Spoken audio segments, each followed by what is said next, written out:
My husband doesn't like to go out much. It's not something that I've ever faulted him for or been mad at him about. We've never gotten in fights about it till now, and it's something he told me up front when we had first gotten in the relationship 4 years ago. I'm never going to be the kind of person that likes to go out a lot. I just want to hang out at home. And I of course said that it was fine because that's not a flaw to me, it's just a character trait. I used to suffer from depression due to a lot of traumas in my life. I found it really hard to go outside at all, and especially alone. I missed out on a lot of experiences because of this. In our first year of dating, he got me to have more confidence in myself, so I stopped hiding. I got a therapist and have been on a wonderful little antidepressant. We got married 1 year later and I'm still happier than I have ever been, and I'm incredibly grateful to have him in my life. That hasn't changed one bit. Now, I know that this isn't what he does. I know that he doesn't stay inside because he's depressed, it's because it's in his nature to be a house cat. And like I said, I'm still fine with that. Lately he's not okay with me doing this, though. If I ask him if he wants to see a movie with me and he said no, or the more common, I don't know, maybe, I'll usually ask him 2 more times, and then if he still says no, or maybe I'll go by myself. It's the same with going out to dinner, taking little classes, etc. We had fun with this at first. I would come home from doing the thing and then I would excitedly tell him what I'd done and the people I'd met. He'd happily listen and hug me and kiss me on the forehead.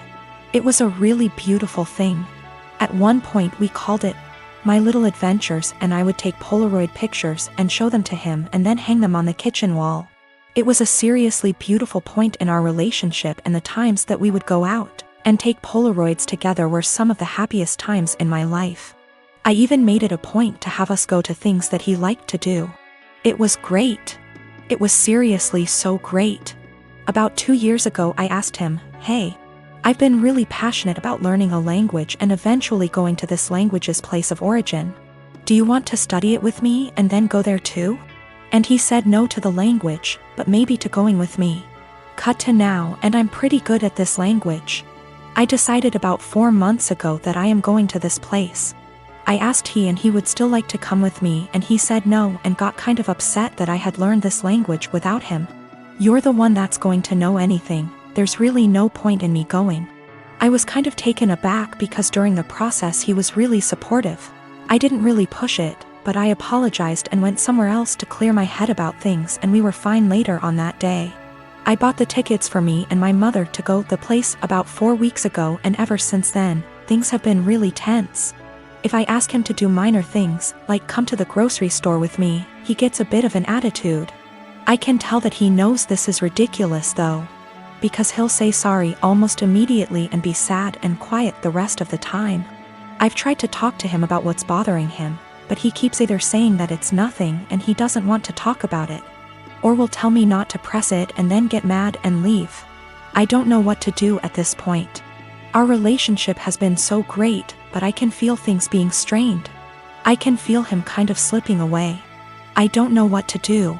I thought about buying him a ticket to the place anyway and surprising him, because I really would love it if he could go with me, and I know for a fact it's somewhere he's always been interested in. But I also don't want to force him, because I hate forcing people to do things. However, I also don't want to stop having these experiences for myself just because he doesn't want to.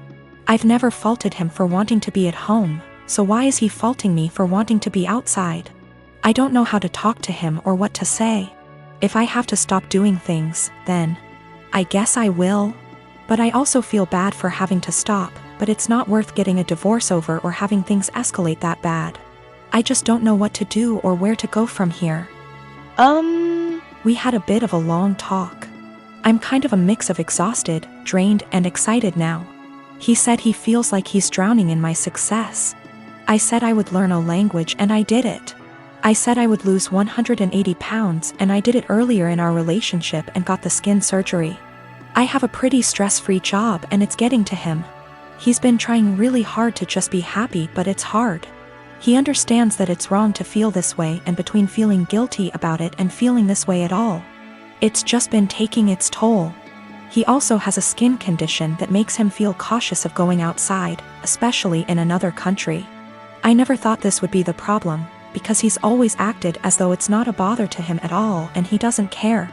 He's going to keep trying though. And to seek therapy independent of me because he thinks that he also may really be suffering from depression. Now, I have to say that we do have communication problems. Our friendship, 2 years before dating, started off long distance in Antwerp, so we're still kind of better with text talking than out loud speaking. Sometimes we have a hard time saying when things are bothering us out loud. So we'll text it out and then read off of that text because we find it hard to verbalize, and sometimes we just take things harder than we should. We've agreed to go to marriage counseling and we're making an appointment together tomorrow, so there are good things afoot. For more good news, he's agreed to go on vacation with me and my mother. I messed up in this, too. I like to think that hearing maybe or other apathetic answers instead of just yes or no didn't bother me, but it did. And sometimes, as some people pointed out, I would get kind of passive-aggressive about it. I'd ask him simply because it meant that I tried at times. I'm not proud of it, but it happened. I'm going to work on that more in myself as well. I'm the dad of a 25-year-old young girl who I love very much. I've been able to have a good relationship with my daughter and I enjoy my time with her. But there's one thing about her that would give many people pause: she is a diagnosed sociopath. She exhibited odd, disturbing behavior at a young age, and after a serious incident of abuse towards her younger sister, I realized she needed professional help. Throughout her elementary years she struggled heavily, getting in lots of trouble in school for lying, cruelty and all other types of misbehaviors. With an enormous amount of therapy and support, her bad behavior was minimized as she grew older. She received an ASPD diagnosis at 18, and I had suspected it for long prior. After her aggressive behavior was tamed, her following years were much more fruitful. She's law-abiding, has a decent job and a good education, and has many good friendships and admirers. Especially male admirers. She is very, very charming and adept at attracting guys and maintaining their interest. She uses that old dating guide, The Rules, like a Bible. She currently has a boyfriend of about 1.5 years who's crazy about her, and who I have a very strong relationship with. We live in the same area and spend time together regularly. He is a great guy, very kind, funny and intelligent. But I doubt she loves him. We've had some very honest, in-depth discussions about her mental health since her diagnosis. And she's been open with me that she doesn't feel love or empathy towards anyone, even family. When she acted very sad and broken up over the death of one of her closest friends at the funeral, she confessed to me privately that it was all a put-on, and that she felt pretty neutral about the whole thing. She has also stated she has never once felt guilty about anything she's ever done, and doesn't know what guilt feels like. While she enjoys being around her boyfriend and is sexually attracted to him, I highly doubt she feels much of anything towards him love-wise. Her boyfriend, who might propose soon, has no idea about her diagnosis. And she's been very upfront with me that she has no plans to ever tell him, thinking it'll scare him away. I've made it clear to her that she needs to tell him the truth before they marry. That he has the right to know and consider it, or I will, to which she always responds, "I know you wouldn't dare." I really like and respect this young man, and would feel awful keeping this secret from him, and letting him walk into a marriage without this piece of knowledge. I'm not trying to sabotage my daughter's future. Maybe her boyfriend's love of her personality and other aspects is enough that it won't end the relationship. It's his decision to make, but he deserves all the facts. Someday he's bound to find out she's a bit off. It can't be kept a secret forever. My boyfriend and I have been together about 1 year, and when our city implemented lockdown for the virus, he decided to quarantine with me at my apartment, as I live alone and have a nicer apartment and he has several roommates. Mostly it has been going well, and thankfully we both still have jobs. Except in the first few weeks I started noticing that the bathroom floor was suddenly always wet around the toilet. The sink is across the room from the toilet, so it's unlikely to be from the sink. At first I thought it might be water, but soon realized that it was definitely pee. I asked boyfriend about it nicely, and he apologized and said sometimes he has bad aim. I asked him to try a little harder, and he said sure. The floor continued to be frequently spattered with piss. And a few weeks later I confronted him about it again, because I think it's pretty gross to step in his pee several times a week. And it seems like an easy thing to fix. If he misses the toilet, I think the very least he could do is make sure to wipe it up with toilet paper or a Clorox wipe. The cleaning supplies even live in a cabinet directly over the toilet. He said sure, sorry, he would try to remember to do that. Another week has passed, and while maybe he's doing this sometimes, I've continued to step in splatters of his pee and wipe it off the floor and clean the floor several times a week. I thought about asking him to just pee into the bathtub or something instead, because I don't understand how you can pee on the floor by accident so often and not notice and not clean it up. Last night I got up to use the bathroom in the middle of the night and absolutely stepped in piss for the 12,312,301,298th time. I had it, and I didn't want to pick a fight or ask him again since it seems clear he can't or won't change. So I got one of my dog's wee pads from when he was a puppy, he is well trained now, and cut it up a bit and taped it down to make a sort of skirt or mat around the floor near the toilet to at least absorb the piss. Boyfriend saw this morning and is furious with me, saying that I'm calling him a dog, comparing him to an animal, etc. Honestly, I was not thinking that at all. I just was trying to be resourceful and solve the problem for myself since I don't like piss on my bathroom floor, and don't like stepping in it. I didn't feel like arguing about it anymore. And putting a material specifically meant to absorb pee around the area he keeps peeing on by accident seemed like a practical solution. I am a 28 years old female was named after a really obscure character from Greek mythology. My preferred nickname is taken from the end of my name. I always introduce myself with I'm my name, but you can call me nickname.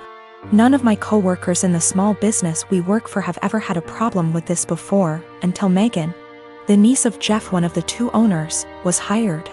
Jeff and Dave co-own the business, but Dave does the actual day-to-day running of the business. I introduced myself and my nickname as usual, but she immediately said that Bessie, not the actual name, would be a better nickname because it comes from the beginning of my name and that she liked it better. I told her I really didn't like that nickname and wouldn't answer to it and asked her to please not call me Bessie, but she insisted that it was so much prettier and that I just needed to get used to it. For the next 2 months she tried to call me Bessie, but I completely ignored her whenever she addressed me that way. Even when I knew she really needed help with something, she would call my desk phone and say, "Hey, Bessie," I would reply, "You have the wrong number, there's no Bessie here," and hang up. She then tried to get some of the employees outside the office to start calling me Bessie, but I quickly shut that down. I usually finish my work early and help them with a lot of tedious little things that aren't part of my job description, and threatened to stop helping them unless they used my preferred nickname.